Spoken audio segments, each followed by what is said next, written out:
Welcome to the Twist News. I'm Erika Grey. And I'm Don Pravda. Welcome. Today, we're going to have as our guest by phone the Honorable Jerry Grafstein, a former Canadian senator who served for 26 years. He is a geopolitical rock star, having served on the Standing Senate Committee on Foreign Affairs and International Trade. He was a senior officer of the Organization for Security and Cooperation in Europe, the OSCE. He's met and interacted with many world leaders, including Vladimir Putin. And he is the author of several books. And today we're going to talk about The Fractured 20th Century, which not only recounts world history, but his participation in various related meetings. His excellent book, Don, is a must-read, and we are honored and happy to introduce to you now Jerry Grafstein. We're going to talk about your great book. Terrific. It's a wonderful book, sir.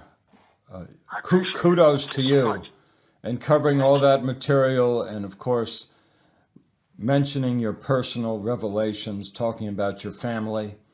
I might even add that my mother's name was Myrrell, my mother, blessed memory, and I know that your grandmother's name, Myrrell. Right. We already have this in common. Great. So it's you had some career with having a leadership role within the OSCE, foreign policy, your specialty for many years. You served in the Senate for 26 years. But what's great about the book is how you intertwined not only the history of what's happened in the last century, but also various meetings that you got to attend. What would you say is probably the most memorable of? I think the most memorable was a meeting in the Reichstag, in the German Reichstag at Berlin. And during that meeting, we had a side meeting with to talk about anti-Semitism. And so I gave a speech in exactly the same place where Adolf Hitler stood, in the Reichstag in Berlin. And at that same meeting, we had Elie Wiesel, who spoke, and it was one of the most memorable speeches I ever heard, because he did something that I couldn't sum up for myself, and that was anti-Semitism. And he summed it up very shortly, and he said very quietly and carefully, he said, "You can teach a child to love or to hate." And that, to my mind, was truly a revelation. Wow, what a story. I mean, standing in the same place that Adolf Hitler, I mean... Right, in the Reichstag, in the heart of Berlin. Wow. Amazing. And that actually you did not mention in the book, that particular story. No, I didn't. I didn't mention that. Who was your favorite leader who you met? I know that's in another book, but you and I spoke a bit about how you met Vladimir Putin. Yeah, well, the two leaders, the two most outstanding leaders, in my view, of the 20th century were Menachem was the head of Lubavitch, Menachem Mendel Schneerson, the head of Lubavitch, the chief rabbi of the Lubavitch, and the other one was Pope John the second. Yes, and you did an outstanding chapter on both of them. On both of them. And unbelievably well written. To my mind, those two were the most outstanding leaders that I met, that I knew, and that I thought did a great job in the world. These two men,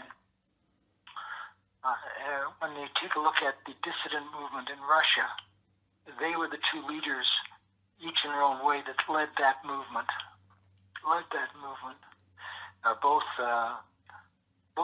Both the Pope, and he and I had 5 private audiences, and the Rebbe, we had 2 private audiences. And they were both moving. moving in. I think those two men had, particularly the Rebbe, he was quite a sensational guy, and he once said to me, when I went to meet with him, I was having some problems intellectually and emotionally, and he said, "You can't change yesterday, you can only change today, so look forward, think of something new, and do a good deed every day." So that's been one of my guiding principles since I met with him. Wow, yeah, that's powerful. Amazing story, sir. That is powerful. And I can't believe you met with the Pope 5 times. Oh, 5 times. And the reason for 5. that is, Yeah, how did that happen? well, in the 80s, my father was in the Polish Army, and he won the Medal of Honor fighting for the Polish War of Independence in between 1918 and 1920. And because he was Polish, and even though he was Jewish, a friend of mine who was a minister of multiculturalism, Stan Haydash, a Polish-born doctor, he saw the picture and he said, "Can I put it in the Polish Congress in Canada?" I said, "Sure. Here's a copy of it." Now, in the mid-'80s, a man by the name of Wojtyła, who was the Archbishop of Krakow, came to visit Stan Haydash. And when he saw the picture, he was from Krakow, he was a Polish Archbishop, and he said to Haydash, he said, "That's very interesting. I think that my father on his chest had a number. It was a company in the Pilsudski Brigades." And so Stan called me up and he said, "You got to come and meet this guy." So I went to meet him. He's a tall, good-looking guy. Spoke 10 languages, including Yiddish. And he said to me, "I think your father and my father were in the same company together in the First World War." And it turned out that was the case. And years later, when he became the Pope, his name was Wojtyła, he became the Pope. The Cardinal of Toronto, Cardinal Carter, who's a friend of mine, said, "You won't believe this. I've just come from the appointment of the Pope in Rome, and when I went to get my marching orders from Toronto, he said to me, do you know somebody by the name of Jerry Grafstein?" He said, "Yes, I do." He says, "Well, tell him I want him to come and have an audience with him." And so he arranged an audience, and when I met the Pope in Rome, in a private audience, he walked across the room. He was white, he was very good looking, tall, big blue eyes, and he said to me, "So, Senator," by this time I was a senator, he says, "Let's talk about our fathers." So I saw him then, and then I saw him about 8 weeks before he died when I was in Rome again. He heard I was there. He found out that he asked me to show up. I did, and I saw him 8 weeks before he died. And his opening greeting to me was always, "So, Senator, let's talk about our fathers." Wow. I mean, there's so many people that would love to meet the Pope. It's a dream to meet the Pope, to even see him, and you have 5 meetings with him, and this Private audiences. private audience and this bond because of your fathers. That's an unbelievable story. I mean, a lot of the stories in your book. I liked even when you talked about how you got started, that it wasn't like. I mean, I would have thought you maybe as a child were interested in foreign policy and government, No. but no, not at all. It's that piece Well, was interesting. I'll tell you how I got interested in foreign affairs. I was born in 1935. The war started in 1939, and my father spoke 12 languages, and I flunked kindergarten. Are you serious? I'm serious. I flunked kindergarten. Wow. So my father, in effect, was my mother. When my mother wanted to talk, they spoke Polish. I understood Yiddish a little bit. In English, I didn't understand Polish. So my mother, when I got my report, gave my father hell. She says, "Here's this guy. You speak 12 languages, and you can't teach your son how to read or write." Impossible. So the following morning, my father picked me up at 6 o'clock in the morning, 6:30 in the morning, He said his prayers at 6 o'clock in the morning. He picked me up about 6:30, washed my hands, face, took me into the living room, put me on the floor, got the London Free Press, which is a daily paper in my hometown. He said, start reading. I said, Daddy, I can't read. He says, well, start reading. And that continued with him from the age of 4.5 till I was 12 years old. Yeah, I found it interesting that when you went to college, it wasn't, it's like this happened for you, like this great career just happened. It's not something No, that no, it didn't. It didn't happen for me. Quite frankly, my father died when I was 15 years old, so it was me and my mother. And, oh, wow. their feet and start a little store, a hat store in London, Ontario. And once that was set up, I could go on my way. And so I went to college, 2 years at university, and then I went to law school. And each time I was very lucky because I ended up with a lot of mentors, people that I respected. And I learned a lot from my dean at the law school to another man called Boral Laskin, who became the first Jew to be appointed to the Court of Appeal of Ontario and then to the Supreme Court of Canada, and a number of others. And then later on, I went to work for John Turner, who became a prime minister. I was his first chief of staff, and then after that, I was appointed by Pierre Trudeau, and then became wow. a close advisor to him for years, 20 years. So that's what started you on the path then towards the government. What started me off is that when I graduated from law school, my wife and I were in a little apartment, and I was almost going out with my former student colleagues at law school, and my wife said, I'm becoming a bore, get out in the world. And that day a poster appeared, not a poster, a flyer appeared saying there's a meeting of a Liberal association about a mile away from my home. So I went there, and that day I met the former minister of, who was going to become the Minister of Finance, Walter Gordon, Keith Davey, the chief organizer of the Liberal Party. And then I became president of the Young Liberals that night. 9 months later, I was president of Toronto, Young Liberals of Toronto. And 3 months after that, I became vice president of the English-speaking Young Liberals across Canada. And they appointed me to the campaign committee of Mr. Pearson. So I sat beside Mr. Pearson with 9 months standing start. Wow. Incredible. That's an incredible story. And Mr. Pearson became a mentor. And one of the bad guys at that time was the conservative leader, John Diefenbaker. Went to Ottawa to work for John Turner. I didn't know anything about Ottawa. I knew a lot about politics, but I didn't know about how the government works. And so I got somebody said, well, why don't you call Diefenbaker, who was then Minister of the Opposition? I said, oh my God, I can't. He's the devil. You can't go with him. I'm a liberal. He's a conservative. I said, no, go and see him. So I went to see him, and he said, oh, I know all about you, Grafstein. He said, you did this and you did that. What can I do for you? And I said, well, I want to know how you, how as a young guy like me, understand government, how it works. So he said, make sure you don't do anything that the civil servants object to. Get them on side and you'll get something done. It's never your idea. It's got to be their idea. Make sure you don't take credit for anything. And that was very helpful. So I always gave people credit for stuff that I did. That sounds like a good plan. Government is, people in government are very self-absorbed. And therefore, you have to make sure that it's their ideas. And then finally, when I spent some time with Mr. Trudeau, Pierre Trudeau, not Justin Trudeau, he said to me, Grafstein, he said, you're probably the smartest idea guy in the Liberal Party. And I said, yeah.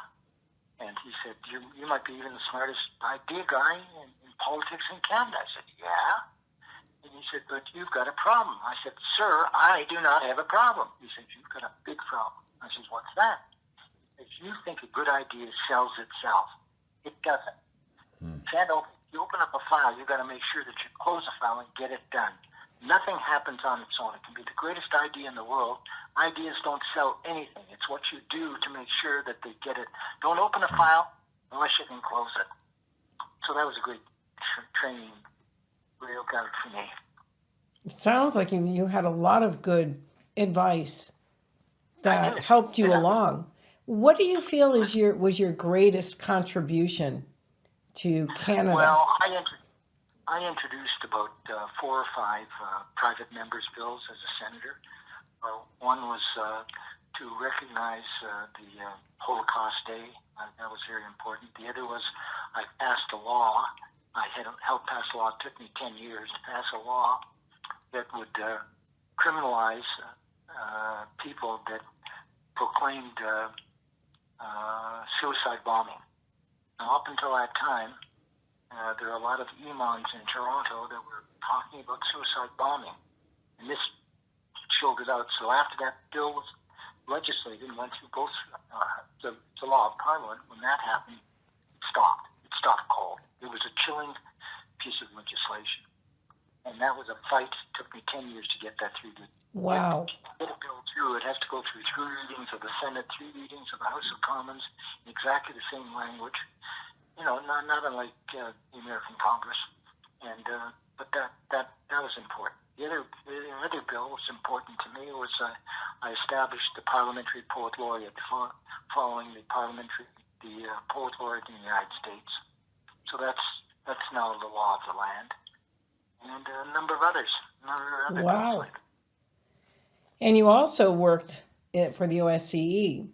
What do you feel is your greatest? The OSCE was a very interesting organization. In 1974, when there was sort of the first rapprochement with the West, with Russia, they organized this organization. It's called the Organization of Security and Economic Cooperation, and it has 150-odd countries.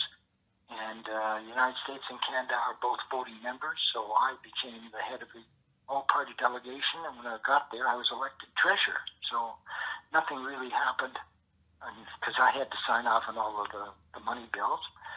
And then I became head of the Liberal Party grouping at the OSCE, and there were 3 groupings. There was the Conservatives, there was the Socialists, and there were the Liberals. We were in the middle.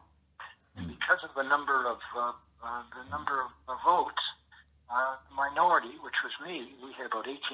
The other 2 had, the Conservatives had about 40, and the Socialists the other.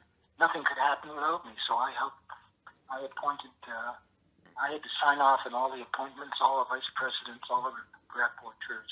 It was quite interesting, influential. And we did immaculate work trying to bring together the countries of Europe together. And they still are there. Meanwhile, during that period of time, we set up all party groups to go and supervise elections. And I was in Russia. I supervised an election. In Russia, I supervised 2 elections in the Ukraine, so I know the Ukraine like the back of my hand.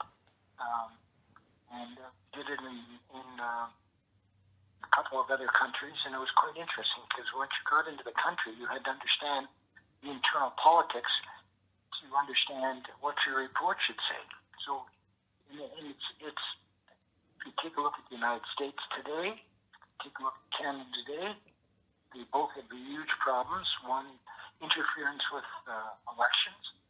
In Canada, it's top of the news cycle today about Chinese interference in our elections. And these were independent groups that would make reports and call out countries that didn't have independent elections.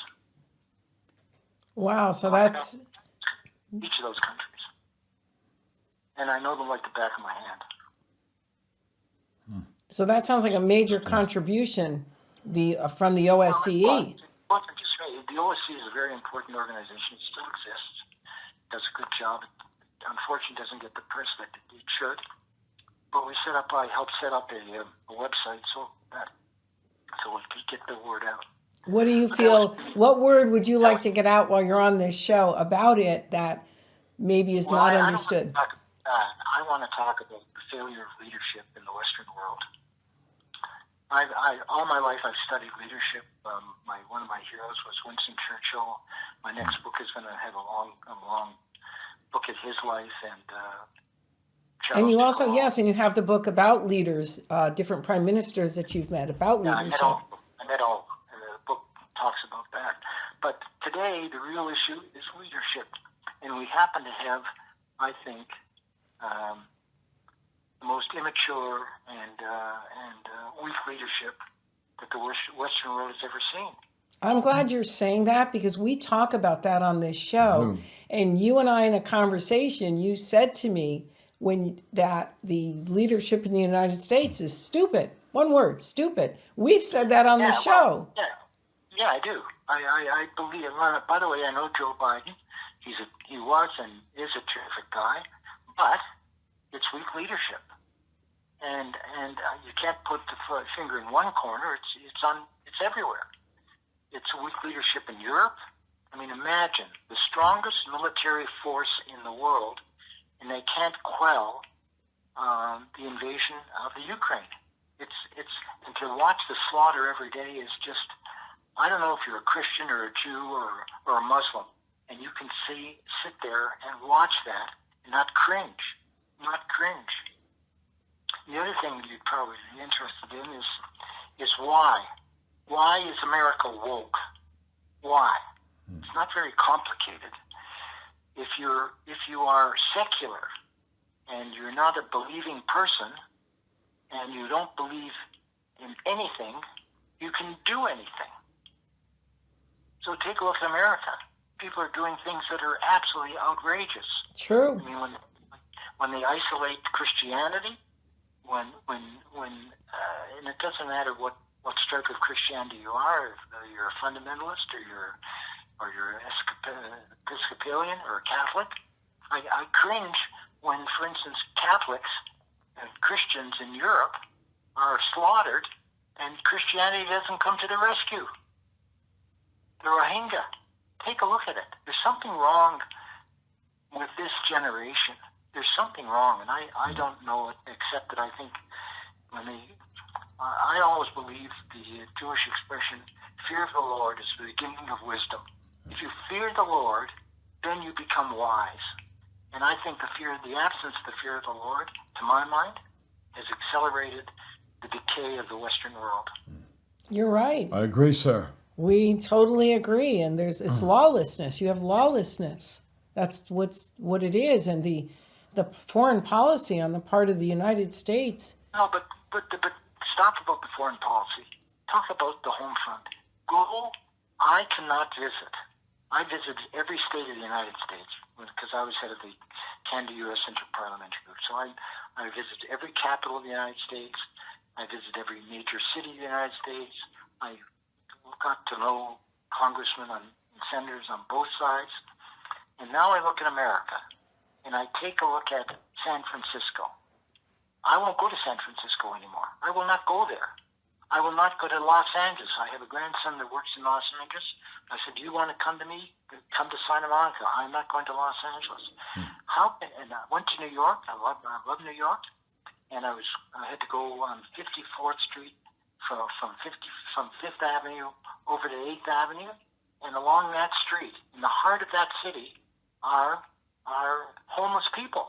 Homeless people. I mean, how could you be a humanitarian and allow homeless people in the major streets of our city and leaving them there, including veterans? I mean, we need another generation of people, and it'll happen. I think we go through cycles, vile cycles, villainous cycles, and that's this one. And hopefully virtuous cycles. I'm waiting, I hope, before I kick the bucket, I hope I see the virtuous cycle again. But I've lived through virtuous cycles, and so have you, both of you, I'm sure. Yeah. And we've seen great leaders and so on. But you're right, and we've actually talked about what you said about the homelessness and how there's so much money that the U.S. government is sending for wars, and yet the homeless crisis is just absolutely heartbreaking. I mean, I remember seeing a man in New York. And the drug crisis. This is all, if somebody's going to write a story about the rise and fall of the Roman Empire, this smells to me on all fronts like the beginning of the fall of the American century. You're absolutely correct when we see it. Last century was the American century. And now I don't know what this century is going to be even called. But you can only hope, only pray that things get better and try in your own way to do a good deed every day. But you're right, and we agree with you on exactly what you're talking Absolutely. about. We actually talk about that on this show. Well, we can talk about it, but we've got to do something about it. We have to do. It's one thing to talk. It's one thing to do something about it. And so I keep punching away my own way, trying to follow what wisdom I gained, particularly in belief. If you don't have a belief structure, you can believe in anything and do anything.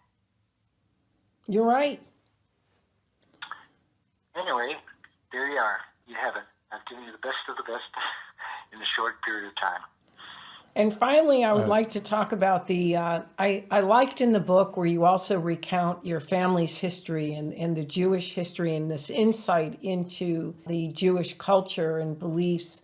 Right. As some final thoughts, would you like to make some statements regarding Israel or anti-Semitism? Well, I had my grandmother, who you were kind enough to mention.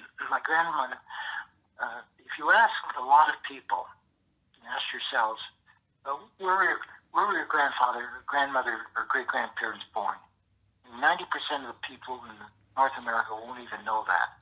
Well, I had decided, because my father died when I was young, that I would trace the roots of both my father and my mother to Europe. And when I did that, my grandmother was easy to find because she came from a great rabbi called the Shalom, and that means he was the rabbi who did 30 books in Hebrew, and they were called the Two Tablets of the Covenant. Two Tablets of the Covenant. The question he raised, and this guy was born in 16th century, and then he decided after he was a chief rabbi of Prague, chief rabbi of Frankfurt, and then he decided that he would travel to Israel when his wife died, and then he became the first chief rabbi, Ashkenazi chief rabbi of Jerusalem, and then he was captured by the Ottomans. He was put in prison, and then he escaped, and he went on the way to go to Sfat in the northern part of Israel. And on the way he died, and he's buried in Tiberias. And I discovered his grave about 20 years ago. And I put Amazing story. And what was his name? His name was Isaiah Horowitz. Oh, Isaiah Horowitz. From the Horowitz dynasty, of course. He was the head of the Horus dynasty, and his 30 volumes. I read all of his 30 volumes. I got an English version of about a third of it. I can't read Hebrew. And he was an amazing man. And my grandfather, my paternal grandfather, he was a student of two rabbis, one called Sfas Emes, which was the lip of truth, and the other one, or the mouth of truth, Sfas Emes, and the other one was called Imre Emes, and he was their student. Yes. And he taught something that was really, really important. He said, words can kill. Knives can't kill. Bullets can't kill, but words can kill, and words can give orders to kill people. And therefore, you have to be careful with every word that you use. Do not use a word that inflames or is wrong or is ungodlike. And it's a hard lesson to learn because of me. I'm a swearer. Every time I do that, I say, "Oh my God." But you sound like you're very spiritual. You sound like a very spiritual man. Well, I am, but I'm also a man of fun. We're all human and we all have flaws. So we work very hard to scrub our flaws. Yes. That's amazing for someone like you to say. In other words, you wouldn't expect. That's a big task. And one of the rabbis that I read about was one of my favorites called the Kotzker Rebbe. He was born about the 17th century. And he had a nervous breakdown. And he was in a small town. He had a large following. He had a nervous breakdown. So he had his room right beside his small synagogue. And one day a kid comes knocking on his door, traveled across Europe, and he said to him, Rabbi, I have to talk to you. And he said, leave me alone. And this guy was in the midst of a nervous breakdown. And he used to every year start to write a page about the evil in the world, and at the end of the year, just before New Year's, he burnt the page because he couldn't stand what he had read, how much evil there was in the world. Anyway, so this young kid, this young Orthodox student, comes, knocks on his door, and he opens the door, and he says, Rabbi, I need your advice. He says, go away. Don't you understand? I don't talk to people. He said, I need your advice. He says, well, I have one question. He says, what's the question? He says, what is the essence of Judaism? The rabbi says, if I tell you, will you go away and never bother me again? He said, yes. He said, the essence of Judaism is emes. Emes in Hebrew means the truth. In English means the truth. And the first thing you have to learn is to tell yourself the truth. Now get away and don't ever bother me again. So what we have to do, in my view, is to try to tell ourselves the truth. If you think that that's easy, it's not. It's not. We kid ourselves. So the truth will set you free, but we don't know how to do that. We really don't. We try, but we don't succeed. You're right. That's some great insight. I may add a Purim story, sir, in that we share a love. Go ahead. We share a love of Lubavitch. So my Purim was with Lubavitch, and they did such a remarkable job.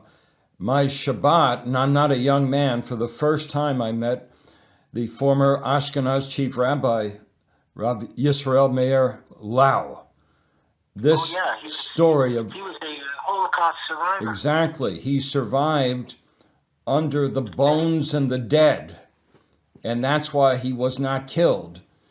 And he's... Right. Oh, I know his story. I met him. Of course. But it was a great inspiration for me to meet him. And let me tell you something. The big smile, the happiness that he evokes, and the wisdom and the years of knowledge, it was very inspiring for me.